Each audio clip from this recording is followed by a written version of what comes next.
जोहार। मैं आनंद कुमार और आप देख रहे हैं जनमन की बात।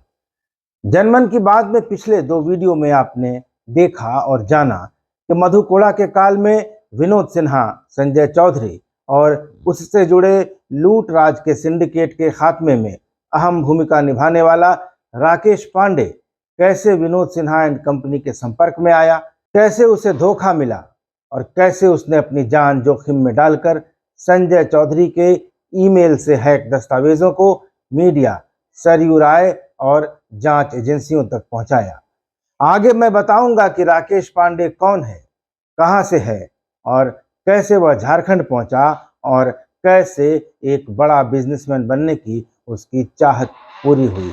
सब बताऊंगा, लेकिन पहले चैनल को सब्सक्राइब कर लीजिए, वीडियोज को शेयर कीजिए, लाइक कीजिए और कमेंट करके मुझे बताइए कि वीडियोज आपको कैसे लग रहे हैं।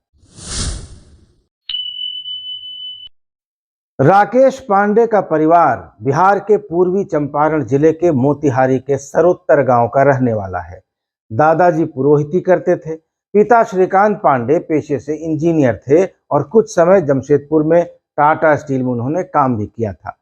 किसी गांव के साधारण गृहस्थ परिवार में बच्चों का जैसा लालन पालन और जैसा जीवन होता है, वैसा ही बचपन राकेश पांडे का भी बीता। पिता के नौकरी छोड़ देने के कारण पढ़ाई और स्कूल की व्यवस्था में अनियमितता रही, बाधा आती रही। 8वीं तक की पढ़ाई राकेश ने बेतिया के एक छोटे से स्कूल से की और 10वीं मोतिहारी के मंगल सेमिनरी स्कूल से पास किया। उसके बाद राकेश पांडे इंटरमीडिएट साइंस की पढ़ाई करने के लिए पटना पहुंचा। नया टोला स्थित आरपीएस कॉलेज में दाखिला लिया। 1995 में इंटरमीडिएट पास किया। उसकी इच्छा थी इंजीनियरिंग या मेडिकल कॉलेज में जाने की, लेकिन दाखिला नहीं हुआ। पटना में राकेश को पैसों की दिक्कत रहती थी। रंगी प्रसाद लॉज में रहना होता था और उसी लॉज में होटल मैनेजमेंट के कुछ छात्र भी रहते थे। वे शाम को किसी शादी या पार्टी में काम करने जाते थे। उन्होंने राकेश को सुझाव दिया कि वो भी चाहे तो वो भी काम कर सकता है और उसके बदले कुछ पैसे भी उसे मिल जाएंगे। इसी दौरान उसने मौर्या बैंक्वेट, रेस्टोरेंट आदि में भी काम किया। बुद्धा कॉलोनी, मंदिरी और किदवईपुरी में बुजुर्ग के साथ अखबार भी बांटा। इसके बाद आगे की पढ़ाई के लिए राकेश पांडे दिल्ली चला आया। गैप ईयर होने के कारण उसका दाखिला दिल्ली विश्वविद्यालय में नहीं हुआ, तो उसने करस्पॉन्डेंस से यानी पत्राचार से दाखिला लिया। हालांकि सेकेंड ईयर में उसका हंसराज कॉलेज में नियमित दाखिला हो गया। वहीं एक लड़की से उसकी मुलाकात हुई जो पीजी में उसकी जूनियर थी। पहले दोस्ती हुई, फिर प्यार हुआ और उसके बाद शादी हो गई। राकेश पांडे डीएस कोठारी हॉस्टल में रहता था। वहीं हॉस्टल के साइकिल स्टैंड पर उसने अपना वेयर हाउस खोला। वहीं सामान मंगाया जाता और उसे बेचा जाता। पेट्रोलियम में विशेष रूप से ओएनजीसी से जो बल्ब, मोटर पंप आदि आता, राकेश उन्हीं की मार्केटिंग करता। इस तरह से व्यवसाय में, बिजनेस में उसने पहला कदम बढ़ा दिया था। हरियाणा के एक मित्र उसके धीरज लाठर नाम के व्यक्ति थे, जिन्होंने अपनी जमीन गिरवी रखकर उसे 2.5 लाख रुपया दिया था और उसी से यह बिजनेस शुरू हुआ था। इसके बाद राकेश के कदम अचानक मुंबई की ओर मुड़े। वह मुंबई में छोटा मोटा कॉन्ट्रैक्ट लेने लगा। एसबीआई बीकानेर एंड जयपुर का कॉन्ट्रैक्ट उसे मिला।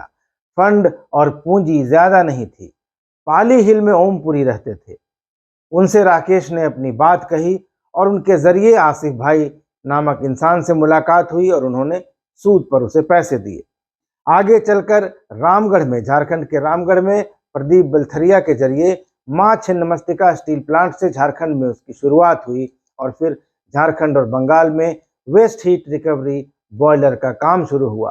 2006 आते आते राकेश 17 प्लांट में काम कर रहा था, लेकिन शायद उसका भविष्य करवट ले रहा था।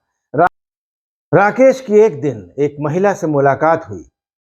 महिला ने पूछा, काम करना चाहते हो या ठेकेदारी? राकेश बताते हैं कि उनके पास कोई विशेष जवाब नहीं था।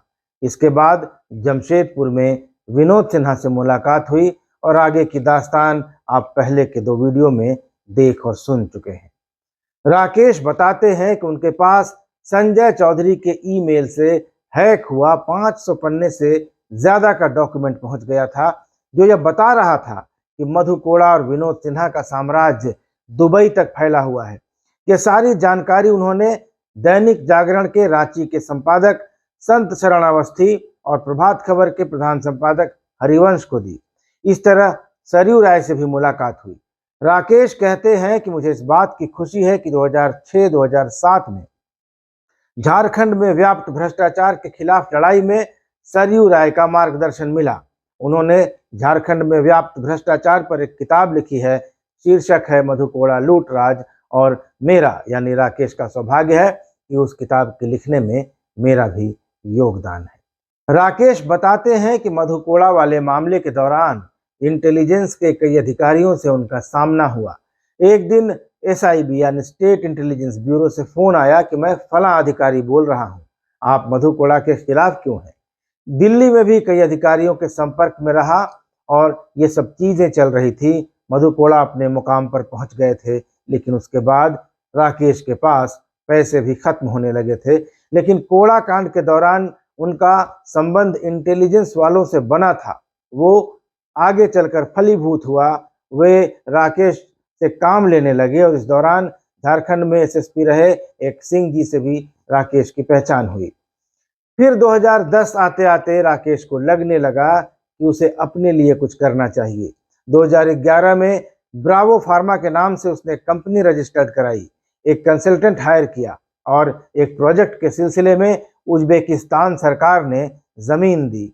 $250 में 5 एकड़ जमीन मिल गई। इस तरह से राकेश पांडे की पहली फैक्ट्री बनी और काम चल निकला। आज राकेश की कंपनी ब्रिटेन, उज्बेकिस्तान और खाड़ी के देशों में काम करती है, साथ साथ भारत में भी वे काम करते हैं। राकेश पांडे अपना ज्यादातर समय यूनाइटेड किंगडम में बिताते हैं। कारोबार के सिलसिले में दुनिया भर में घूमते हैं। कई देशों की सरकारों के साथ एमओयू उनका साइन किया हुआ है। आलीशान जीवन जीते हैं, अपने हिंदू होने पर गर्व करते हैं और जिस मधुकोड़ा विनोद सिन्हा एंड कंपनी ने काली कमाई का साम्राज्य खड़ा किया था, वे आज कई मुकदमों का सामना कर रहे हैं।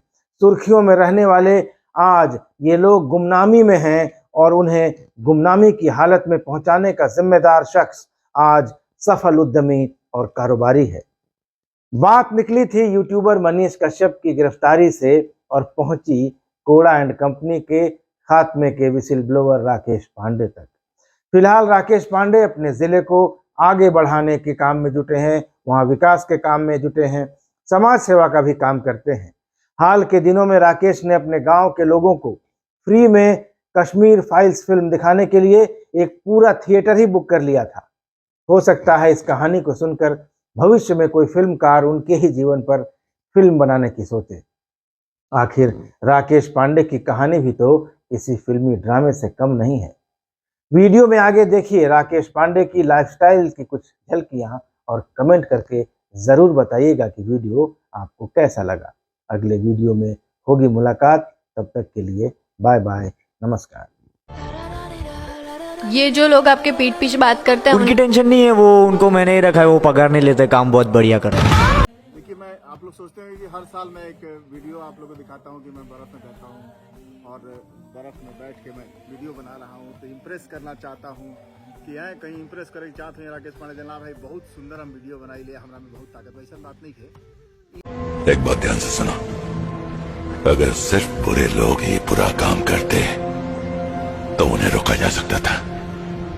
झूठ कपट निंदा को त्यागो, हर प्राणी से प्यार करो, घर पर